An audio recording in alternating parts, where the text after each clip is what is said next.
All right, so we're going to look at lesson 5-2, polynomials, linear factors, and zeros.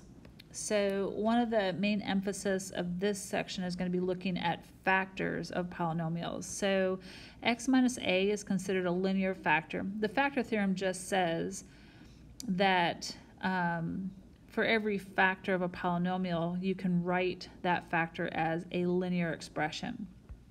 So for example, you might have x minus 2 or x plus 3. These are all linear factors, and they're factors that we're used to seeing from those quadratics in the previous unit that we were solving. So if a linear factor is repeated in the completed factor form of a polynomial, the zero related to that factor is a multiple. In other words, let's write this in here first. So in other words, if I have more than one x minus 2, let's say I have 3 of them, then it's going to have a multiplicity of 3. If I have just one of these, it has a multiplicity of 1. So for instance, here, this 2x is a factor, x minus 3 is a factor, and x plus 1 is a factor. So this right here, there's only one of those. So it has a multiplicity of 1, whereas there are 2 of these. So there's an x minus 3 and an x minus 3 that makes 2 of them. So it has a multiplicity of 2, and there's only one of these, and so it has a multiplicity of 1. So depending upon what the multiplicity is, depends upon whether the graph is going to cross or touch the x-axis at that value. So remember, these zeros, and if I were to set these equal to 0, this value would be 0, 3, and -1. So the graph is going to cross the x-axis at 3. Why is it not crossing at 0? Maybe this isn't the correct graph. It must not be. So this graph must not relate to this one, so that's funny. So let me just do a little sketch here. So over here to the side,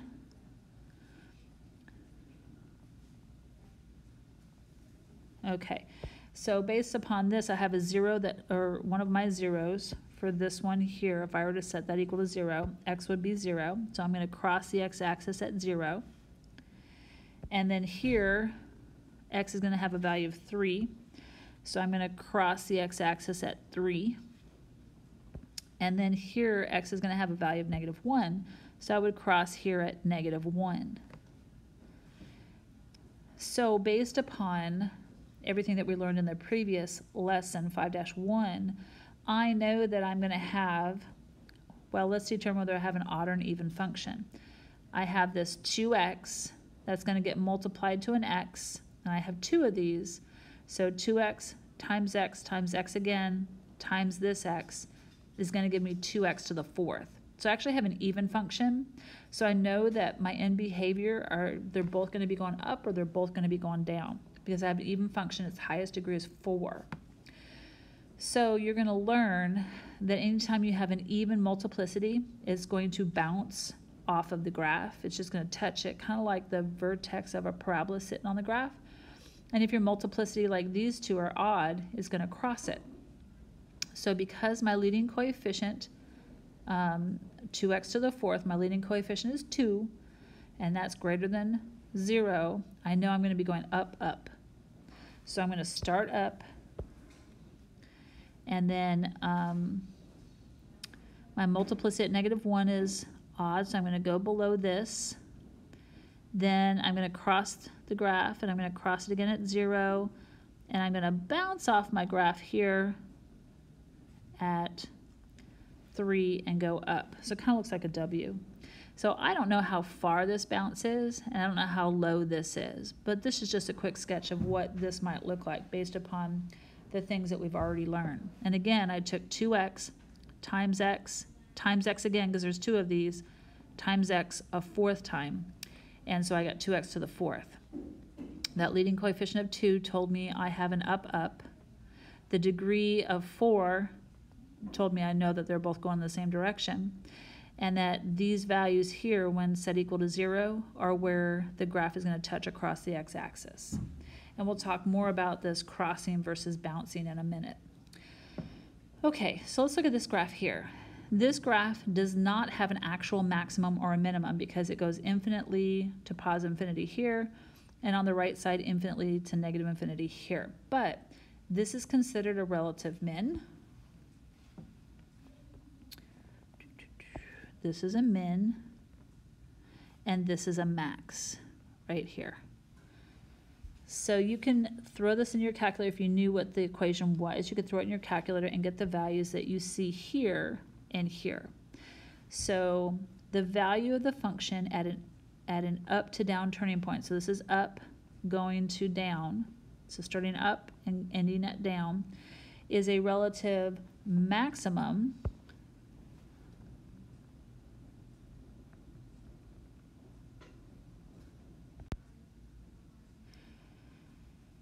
So the y value of the function at an up to down turning point is a relative maximum. So at this maximum, we're going up to down. So from here, we're going up, we reach this maximum, and it goes to a down. So that maximum is created by an up to down.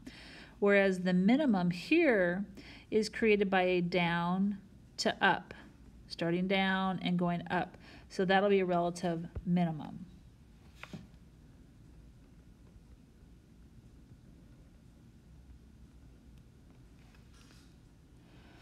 All right, so then for the roots, zeros, and x-intercepts, you just need to know, again, remember, same as with the quadratic, they all mean the same thing.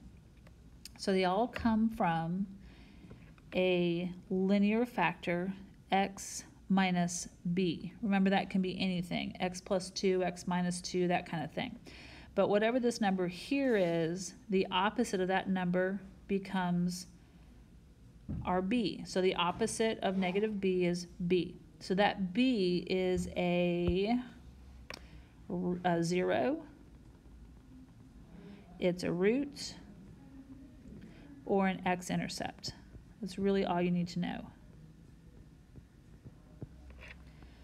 All right, so let's look at examples 1 and 2, and we're going to put them into factored form. So I'm going to make this bigger. Well, I'm not trying to make you sick. Okay, so we're going to use our factoring skills. Nope, they don't ever go away. And we're just going to put them in factored form. Same thing we've always been doing, but now this is with polynomials. So the first question you always ask yourself, is there a greatest common factor? Always ask yourself that. Since all three of these have an x in common, I'm going to divide an x out from each one of them and pull that x out in front of parentheses. So x cubed divided by x is x squared. X squared divided by x is x, so we have a minus x. And then here the x's cancel and a minus 12. Then you're looking at this trinomial and factoring it how we've always factored it. There's no coefficient in front, so we're looking for the factors of 12 that subtract to give you 1. So in our table, my 12 is negative, so that means I'm subtracting the factors of 12, and I'm looking for the middle term's coefficient of negative 1. So that should come to mind to be 3 and 4, multiply to give you 12, but subtract to give you 1. The sign of my middle term is negative, so the bigger of the two carries that negative as well. The 3 would have to be positive. So I've got x, and then this is going to factor into two binomials. So the x squared becomes x and x, and then your plus 3 from the table and your minus 4 from the table goes here. And that's it, it's fully factored. Now we could set this equal to 0 and solve this. X would be 0, negative 3, and positive 4. So that would be where it's going to either cross or touch the x-axis. This has a degree of 3, 2, 1. So the highest degree is 3. So this is a cubic, and it's got 3 terms, so it's a cubic trinomial. Because its degree is 3, I know I'm going to have 2 or less turning points, and the leading coefficient is 1. So because of that, I know that my right-hand behavior is going to go up. It's an odd function, so my right hand's up, my left hand's going to be down. So I'm going to go in a down-up motion, down-up. So all of these things are things that I could have asked you. All right, so you do 2 on your own. Don't let the x to the 4th bother you. You're just going to take the square root of that. It'll be x squared and x squared in your parentheses instead of x and x. So pause the video and factor that.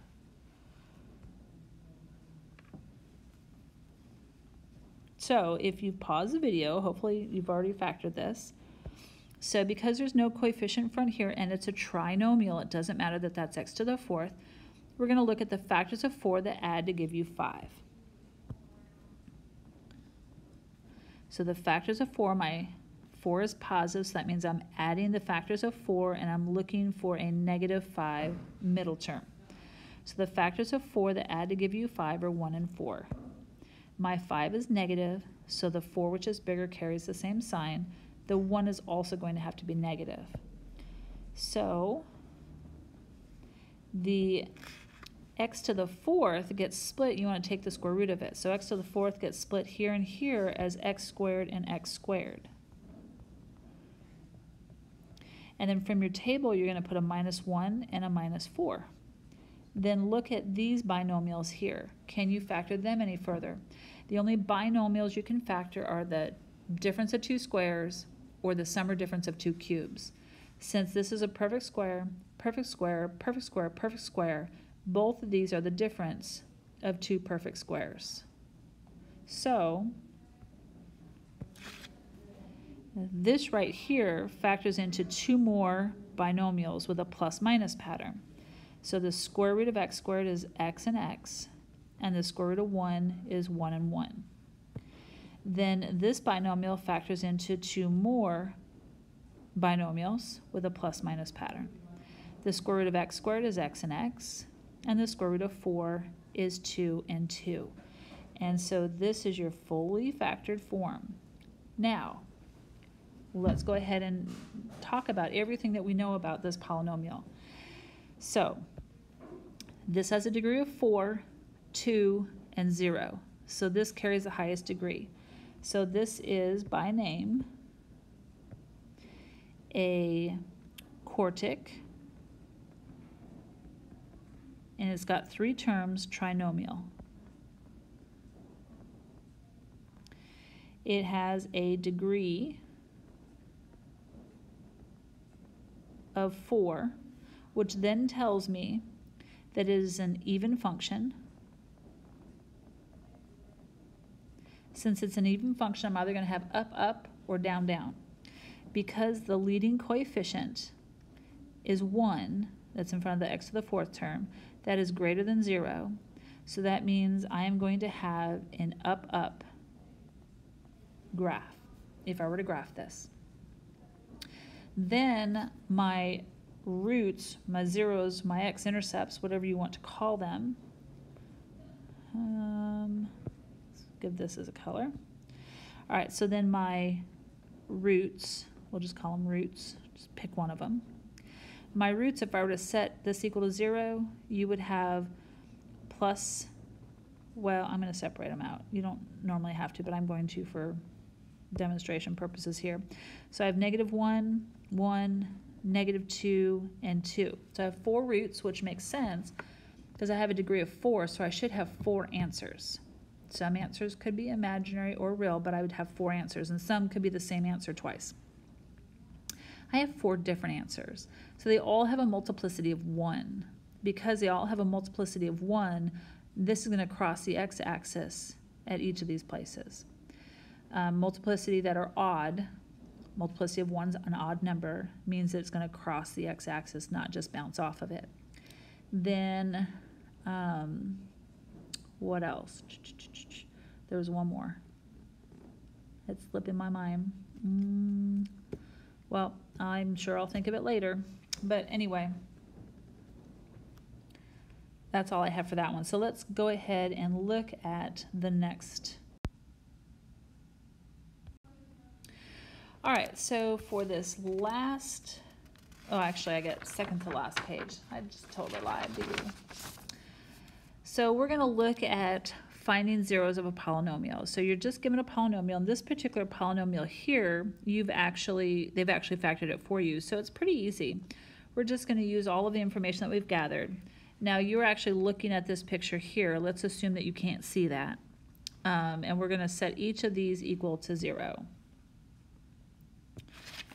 So I'm going to take the x and set it equal to 0, the x plus 2, set it equal to 0, and the x minus 3, and set it equal to 0. So this is one of our solutions. X equals -2 would be a second solution, and x equals 3 would be our third solution. And you can see those here, here, and here. Then I can tell what my end behavior is going to look like just by looking at my leading coefficients. So I need to find my leading term. So I'm just going to take this first one, this first one, this first one, and just multiply them together. They all have a multiplicity of 1 because there's no exponents up here. So x times x times x is x cubed. So my leading term is x cubed, which means that my leading coefficient is equal to 1, which is greater than 0. So I know that my right-hand behavior is going to be going up. So that's my right-hand side of the graph. And look, there it is going up. Then my left-hand behavior, I know because this is a cubic, that's an odd function, it's going to go in the opposite direction, so it's going to be going down, and sure enough, there it is going down. So determine my end behavior and describe it. So to describe that, you always go from left to right. So left is down, and right is up. So we're going from down to up. Now the turning points, they didn't ask us for that, but I'm going to talk about the turning points. So since my turning points, since my degree was 3 for my TPs, my turning points, that's going to be less than or equal to 3 minus 1. So it's always 1 less than your degree, so 2. And notice I have a turning point here and here. That's going to be my relative max and min. So this is at the top, so that's a max. And this is at the bottom, so that's a minimum. So you could estimate that just by looking at the graph. This is just a smidge off to the left of -1, so the x value here would be -1. So if I'm estimating it just by eyeballing it, so for the max, let me actually label that as max. So for the max,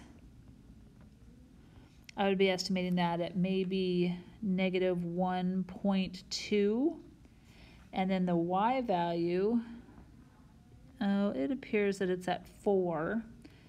So the y value appears to be at 4. I don't know if it's past 4 or not. And then for our minimum, our x value for this minimum is just shy of 2. So it's just shy of +2. So I'm going to call that, oh, I don't know, 1.8. And then for its y value, it appears to be just a little bit more than -8. A little bit past -8. So I'm going to call that -8.2. So then if I actually put into my calculator into the y equals this right here, and then I do second calc and do my max and min on the second calc, I'll actually calculate what they exactly are. So you go ahead and practice that. So pause the video, practice that, and I'm going to put the answers up. So then the actual answers for my max when I used my calculator was -1.12, 4.06. So we were pretty close. And then our minimum, or I was pretty close. Then for the minimum, if I use my calculator, it's 1.786, and then -8.209. So again, I was pretty close. All right, I am not going to do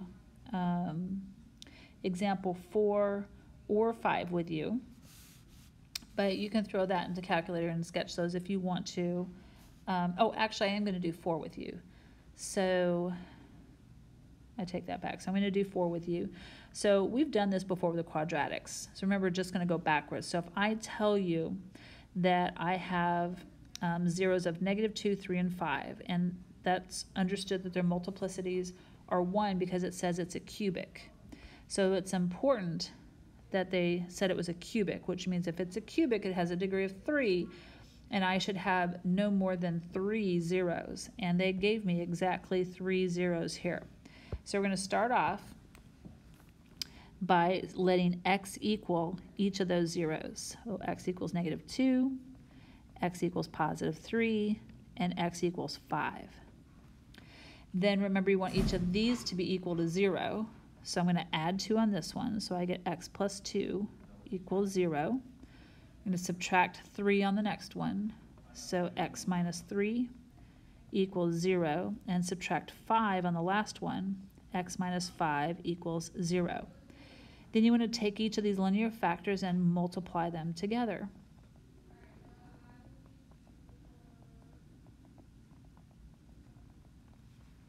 Then you choose any two that you want to multiply together. So I'm going to choose these two to multiply. So I'm going to bring down the x plus 2, and I'm going to multiply these two together. So x times x is x squared. X times -5 is -5x. And then -3 times x is -3x. And -3 times -5 is +15. Equals 0. So that gives me x plus 2 times x squared minus 8x plus 15 equals 0. Then we are going to double distribute. So I'm going to multiply this to all of this. So I've got to multiply the x all the way through and the +2 all the way through. So here we go. X times x squared is x cubed. X times -8x is -8x squared. X times 15 is +15x. Then we are going to multiply the 2 through. So 2 times x squared is +2x squared. 2 times -8x is -16x. And 2 times 15 is +30. And so finally, I'm going to write out my answer here a little to the side. I get x cubed minus 6x squared. I'm collecting like terms. Minus an x plus 30. And instead of setting it equal to 0, I'm going to set it equal to y to save myself a step. And so there is my polynomial. If I were to name this polynomial, this is the highest degree term, so it's a cubic polynomial because there's 4 more terms. And we could go into all the end behaviors. So let's do that really quickly. So because this is odd, I know that my end behavior, my right and left sides are going to go in opposite directions of each other. The leading coefficient here is 1, so that's greater than 0. So my right-hand behavior is going to be up. My left-hand behavior is going to be down. I'm going to have at most 2 turning points. So 3 minus 1 is 2. And I already know my zeros. I could technically sketch it from there. I think that's it. So that's about it for that one. So let's look at the very last slide. All right, so for these two, I'm not going to actually do these for you. You can go ahead and plug these into your calculator and find out and answer these questions, and you can go to the notes online and kind of check yourself. But these should be self-explanatory, and then we're not going to do the word problem today. So that's all I have for you. Go ahead and try your homework and text me with questions.